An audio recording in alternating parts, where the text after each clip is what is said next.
Bueno, ¿qué tal? Seguimos.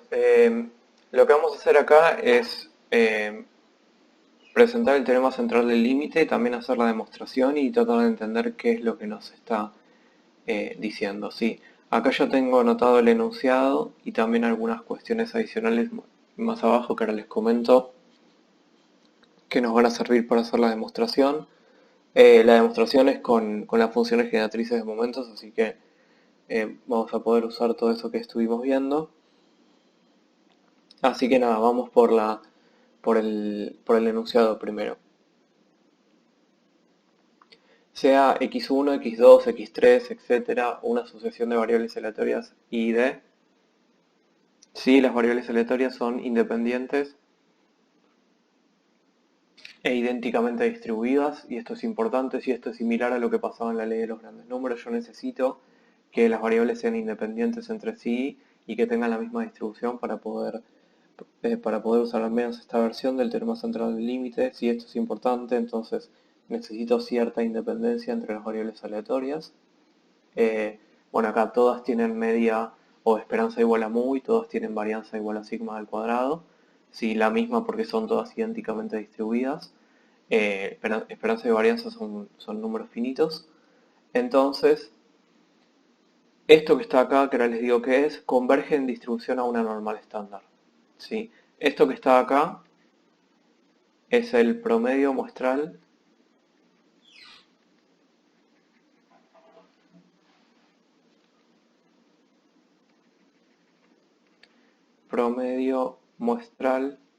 estandarizado. ¿Sí? Entonces, sea una sucesión de variables aleatorias todas independientes e idénticamente distribuidas.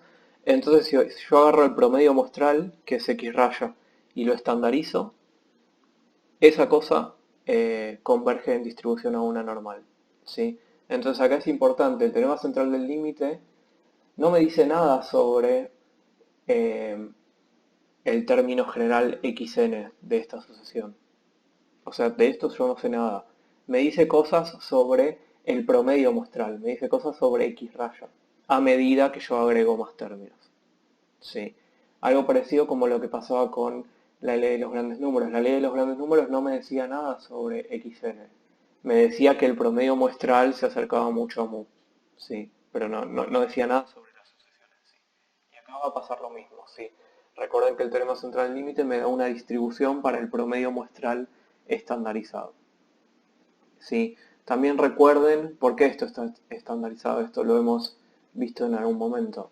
La esperanza de x raya es mu y la varianza de x raya es sigma al cuadrado sobre n. Entonces lo que estás haciendo acá es restando la media y dividiendo por el desvío. Si sigma sobre la raíz de n es el desvío. ¿Sí? Entonces, por eso es que a esto que está acá yo lo llamo promedio muestral estandarizado, ¿sí? Porque es x raya sacándole la esperanza y dividiéndola por el desvío. ¿Sí? Entonces, primera aclaración, el teorema central del límite me da una distribución para el promedio muestral, no para la sucesión en sí. La sucesión en sí no puedo decir nada de ella ni tampoco me interesa. ¿Sí? Es, es una distribución para el promedio muestral estandarizado. Noten también que yo no especifiqué ninguna distribución para la sucesión. ¿Sí? Puede ser una sucesión de variables aleatorias, las que ustedes quieran, de las que conocemos o de cualquiera que no conocemos. ¿Sí? Mientras sean idénticas, independientes e idénticamente distribuidas, todo bien.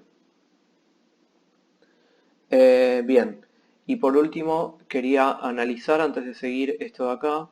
Noten que este factor de acá, a medida que cuando n tiende a infinito, este factor va a cero. ¿Sí? Porque por la ley de los grandes números nosotros sabemos que x raya converge en probabilidad a mu. Entonces este factor va a terminar, o sea, x raya va a estar muy cerca de mu y esto me va a dar algo que tiende a 0 sobre sigma y eso es 0, ¿sí? Pero bueno, ¿qué es lo que hago yo? O sea, esto no es nada, no es información nueva. Yo ya sabía que x raya tiende a mu y eso, o sea, no es nada, no hay nada nuevo. Lo nuevo es que si yo reescalo esto que está tendiendo a 0, es decir, lo multiplico por algo que va a infinito, y no es cualquier cosa, lo multiplico por raíz de n. ¿Sí? Entonces lo multiplico por algo que va a infinito a esta velocidad, si se quiere, a velocidad raíz de n. si lo multiplico de esta forma, esto que tendía a 0, ahora tiende a algo que no es 0 y tampoco es infinito. ¿Sí? Entonces como que pude reescalar hacia arriba esto, pero no demasiado, porque si yo lo multiplicaba por n al cuadrado, ya se iba a infinito de vuelta y no me sirve. Lo que pude hacer es reescalarlo lo justo y necesario como para que esto tienda a una cosa que está determinada y no es 0. ¿Sí? Entonces lo pude reescalar un poco. Y cuando lo reescalo un poco me doy cuenta que esto tiene forma de una distribución normal. ¿Sí? Y por eso es que la distribución normal es tan importante y uno siempre empieza estudiando estadística con esa distribución, porque resulta que reescalando esta cosa que estaba tendiendo a 0, aparece algo que tiene la forma de la distribución normal. ¿Sí? Al menos en el límite, cuando n vaya a infinito, esto va a ser cierto. Bien, bueno, esos eran los comentarios que quería hacer sobre el enunciado. Lo que voy a hacer a continuación son un par de comentarios adicionales que me van a servir para la demostración, ¿sí? Voy a trabajar con zi, que es cada variable xi estandarizada, ¿sí? ¿Por qué hago eso? Porque la esperanza de zi es 0. Esto lo pueden verificar, hacen la esperanza, les va a quedar mu menos mu 0. La varianza es 1, ¿sí? También lo pueden verificar con propiedades de la varianza. Y entonces la esperanza de zi al cuadrado es 1. Sí, porque recuerden que la varianza era la esperanza de la variable al cuadrado menos la esperanza al cuadrado. Sí, y lo que voy a hacer es este promedio estandarizado, lo escribo en términos de zi, porque van a ver que es más fácil trabajar con zi. Es nada más algo que tienen que seguir para este momento, pero porque me va a ser más sencilla las cosas. Sí, podría saltearme esto, pero se vuelve un poco más largo. Entonces, si yo sumo todos los zi, bueno, aplican propiedades de la suma, ¿sí? La suma de los xy es n veces x raya. Acá están sumando muchas veces mu y eso les da n veces mu, ¿sí? Entonces ya llego a algo que ya es parecido a mi promedio estandarizado, pero divido de los dos lados por raíz de n para que me quede exactamente la raíz de n arriba, si no me queda la n arriba, ¿sí? Y acá ya me queda exactamente lo que yo quería, ¿sí? Entonces lo que voy a hacer es, para hacer la demostración voy a concentrarme en esto, ¿sí? Que es exactamente esto, o sea, es lo mismo. Cualquier cosa, o sea, lo verifican y cualquier cosa preguntan. Sí. Entonces, nada, voy a hacer la demostración del teorema y cuando termino vamos a hacer algunos comentarios sobre qué implica esto para usarlo en la práctica. Sí, entonces yo quiero la función generatriz de momentos de la variable aleatoria y que ahí definí. Voy a trabajar con esta parte. Sí. Esto es lo siguiente, es la función generatriz de momentos de la variable z, me olvido de los subíndices, sí, de una variable zi, sí, sin subíndice, evaluada en t sobre la raíz de n, y esto está elevado a la n. ¿Qué es lo que hice acá? A ver, tal vez no me debería haber comido ese paso intermedio. Y es 1 sobre la raíz de n por la suma de los zi. Entonces estoy aplicando la propiedad de las propiedades de la función generatriz de momentos. Una era la constante por una función que me decía, bueno, ¿se acuerdan? Esto era si vos tenías una función lineal ax más b y bueno, lo que te terminaba pasando es que tenías acá el más b, no lo tenés, te quedaba la función generatriz de momentos de la función original evaluada en at, ¿sí? Eso es lo que estoy haciendo acá, estoy evaluando la función generatriz de momentos original en 1 sobre raíz de nt, ¿sí? Y después la función generatriz de momentos de la suma de variables aleatorias independientes es el producto de las generatrices de momentos. Y como son idénticas, el producto es simplemente elevar a la n, porque tengo n veces el mismo factor. ¿Sí? Entonces lo que hice acá fue aplicar estas dos propiedades de la función generatriz de momentos. ¿Sí? Entonces finalmente lo que tengo es la esperanza de e a la t sobre la raíz de n por z. ¿Sí? Porque sería la función generatriz de momentos de z y esto está multiplicado n veces. ¿Sí? Y esto es lo que yo quiero encontrar. Sí, quiero encontrar que cuando tomo límite a esto, cuando n tiende a infinito, me aparece la generatriz momentos de una normal estándar. ¿Sí? Entonces, a continuación lo que hago es me concentro solo en lo de adentro.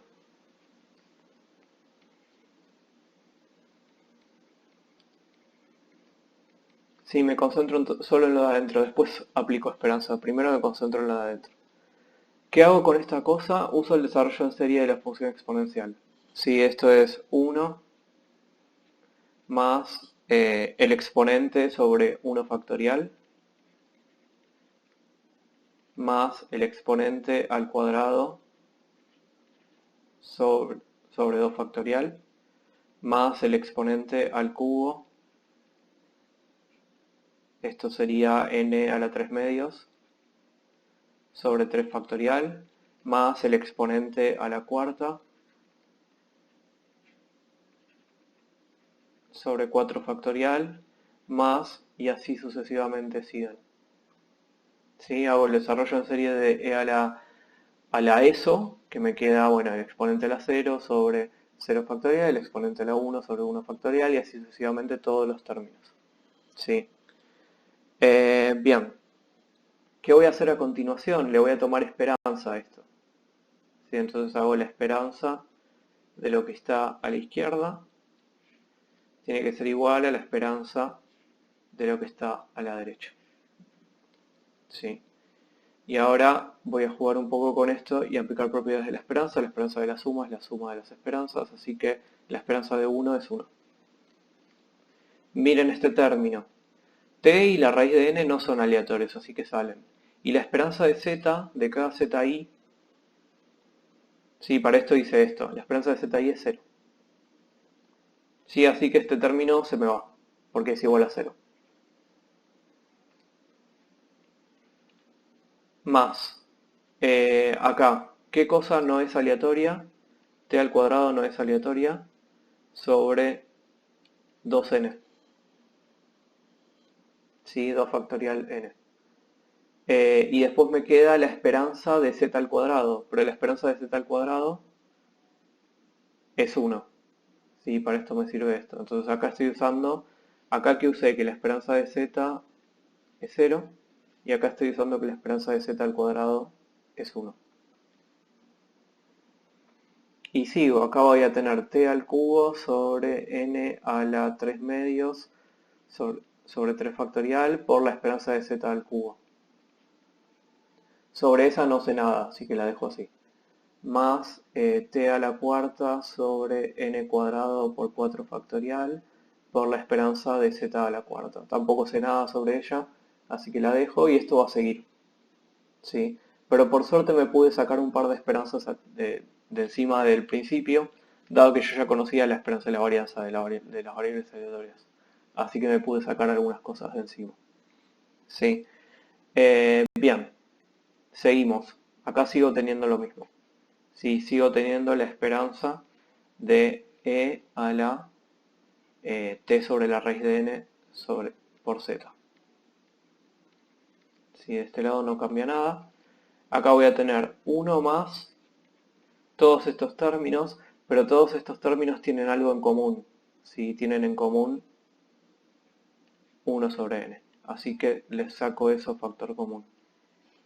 Acá queda t cuadrado medios, que está bueno porque si ustedes recuerdan la generatriz de momentos de una normal, tiene esto, así que esto me interesa.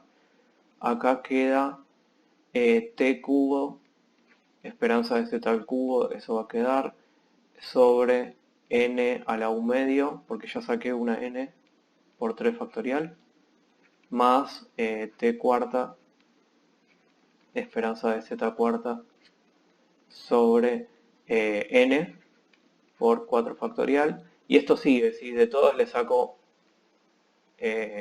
factor común 1 sobre n, y bueno, esto sigue indefinidamente, pero bueno, van a ver qué es lo que va a pasar con esto cuando pueda tomar el límite. ¿Sí? Entonces, lo que voy a hacer a continuación para ordenarme es a toda esta llave la voy a llamar U. ¿Sí? Entonces, la esperanza de E a la t sobre la raíz de n por z es igual a 1 más u sobre n. Sí, que es todo ese factor. Y noten lo siguiente. ¿Qué pasa con u cuando n tiende a infinito? Que esto es información que me va a servir en un rato. Cuando n tiende a infinito, u va a t cuadrado medios. ¿Sí? Recuerden esto, porque después lo vamos a usar. ¿Sí? Porque todos los términos, este de acá va a 0 porque n está abajo, este de acá va a 0 porque n está abajo, y todo lo demás van a ir a 0, excepto el primero. ¿Sí? Bien. Bueno, recuerden que yo quería esta esperanza la pude simplificar un poco, pero la quiero a la n, así que la elevo a la n de los dos lados. Si de este lado tengo a la n, y de este lado tengo a la n también. Y esto es algo que está indeterminado, porque tengo que la base tiende a 1, si está bien tiende a 1, porque esto se va a ir a 0, pero esto va a infinito, entonces esto es una indeterminación 1 al infinito. ¿Sí? Entonces voy a intentar salvar esa indeterminación.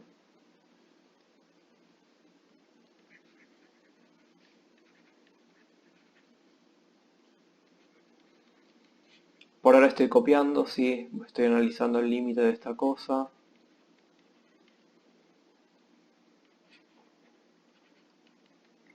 Y esto es 1 más 1 sobre n dividido u.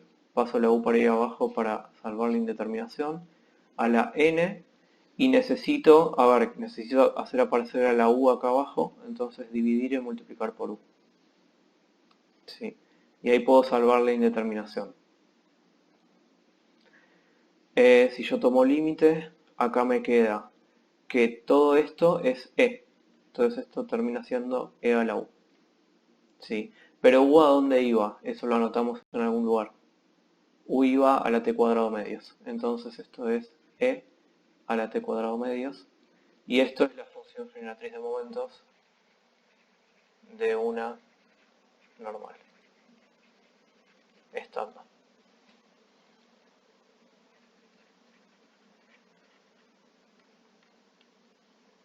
Sí, y ahí pude probar el teorema central del límite. Bien. Sí, cualquier cosa con la demostración me pueden avisar, pero es una cuestión de trabajar un poco, de ordenar un poco las cosas y hacer aparecer la función exponencial para que me quede el resultado final. Bien. Listo, terminó la demostración. Comentarios.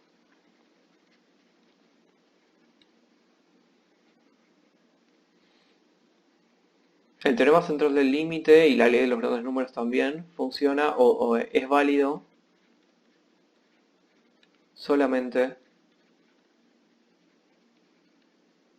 si n tiende a infinito. ¿Sí? Y esto significa que solamente es válido cuando n tiende a infinito, en el sentido de que efectivamente es infinito. ¿Sí?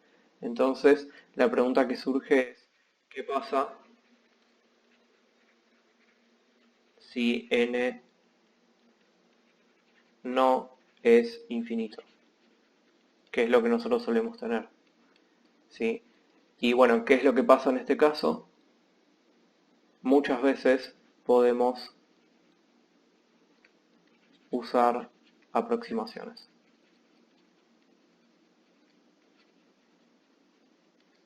Siempre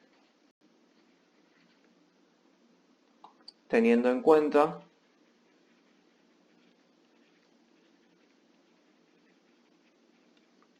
que toda aproximación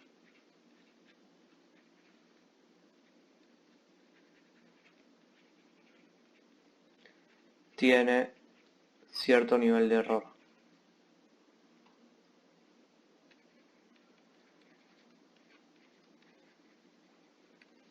¿sí? Entonces, nosotros tenemos un teorema que pudimos demostrar fácilmente que me da una distribución súper conocida y súper útil cuando n es infinito. En la práctica n nunca es infinito, entonces ¿para qué me sirve este teorema? Bueno, me sirve porque si bien n nunca es infinito, me permite usar aproximaciones. Entonces, lo que nosotros vamos a hacer, y ustedes van a hacer, y posiblemente hayan empezado a hacer en estadística 1 incluso, es trabajar con una aproximación normal, ¿sí? Que es muchas veces lo que uno termina haciendo. Sí, entonces, está bien, no tengo, mi tamaño de muestra o mi cantidad de variables aleatorias no es infinita porque nunca es imposible que eso sea, pero mi aproximación es bastante buena. ¿Sí? ¿Cómo sé que la aproximación es buena o no lo es? Lo puedo verificar, ¿sí? A ver, esto es importante también, ¿sí? O sea, lo que nosotros vamos a hacer muchas veces es usar aproximaciones. Las aproximaciones tienen cierto nivel de error, siempre. Entonces, ¿cómo sé que una aproximación es buena o no lo es? Y bueno, puedo hacer alguna simulación, ¿sí? Que una simulación es tal vez comparar con una distribución que vos sepas que efectivamente es así. ¿Sí? ¿Se acuerdan que en un video anterior habíamos visto que la binomial se convergía en distribución a una Poisson? ¿Sí? Cuando ustedes hacen la comparación, si quieren calculan las probabilidades con una binomial versus con la Poisson correspondiente y miran las diferencias, eso es hacer una simulación con algo que conoces y chequear qué tan grande es el nivel de error. Sí, eso es algo que podés hacer. Em, y otra cosa que podemos hacer para chequear o tratar de ver cuál es el nivel de error es analizar los factores que contribuyen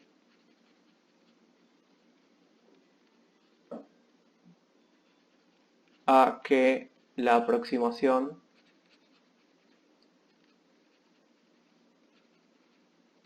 no sea buena.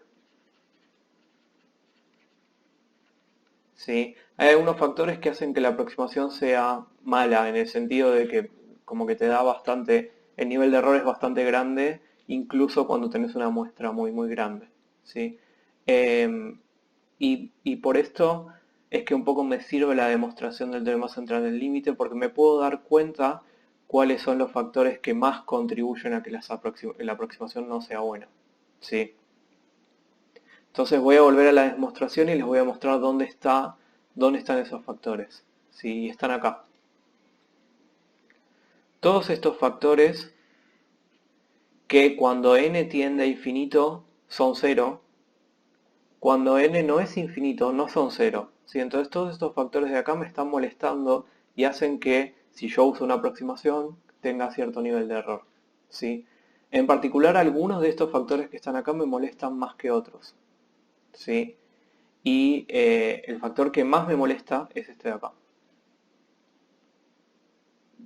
Este factor de acá. ¿Por qué? Porque está dividiendo por la raíz de n. Entonces si vos tenés un tamaño de muestra de 900, divide nada más por 30. En cambio este de acá divide por 900, así que ya perdió un poco su peso. Y el que sigue divide por más todavía. Pero este de acá es como el más importante. Si este factor de acá, el de la esperanza de z al cubo, es el que más puede afectar mi aproximación. Sí, por eso es útil un poco seguir la demostración, porque me da, aunque sea una intuición de eh, cuándo es que yo voy a poder usar bien, con bien me refiero a con poco nivel de error, una aproximación normal versus cuando no. Sí, y en particular me va a interesar mucho este momento de tercer orden. Sí, que este momento de tercer orden, si ustedes recuerdan, está asociado a la asimetría. ¿Sí? Entonces, un factor a tener en cuenta, un factor que puede hacer que mi aproximación normal, si decido usarla, no sea tan buena, es que tu población o tus datos sean muy asimétricos. ¿Sí? Porque este factor no se va a cero tan rápido, o sea, va a cero, cuando n es infinito es cero, ¿sí? Cuando es infinito no importa, pero cuando no lo es, sí importa, porque como que va muy lento a cero, o no muy lento, va lento, ¿sí? Entonces, es importante por ahí chequear la asimetría de el fenómeno con el que estoy trabajando para, no sé, ese puede ser un factor que puede afectar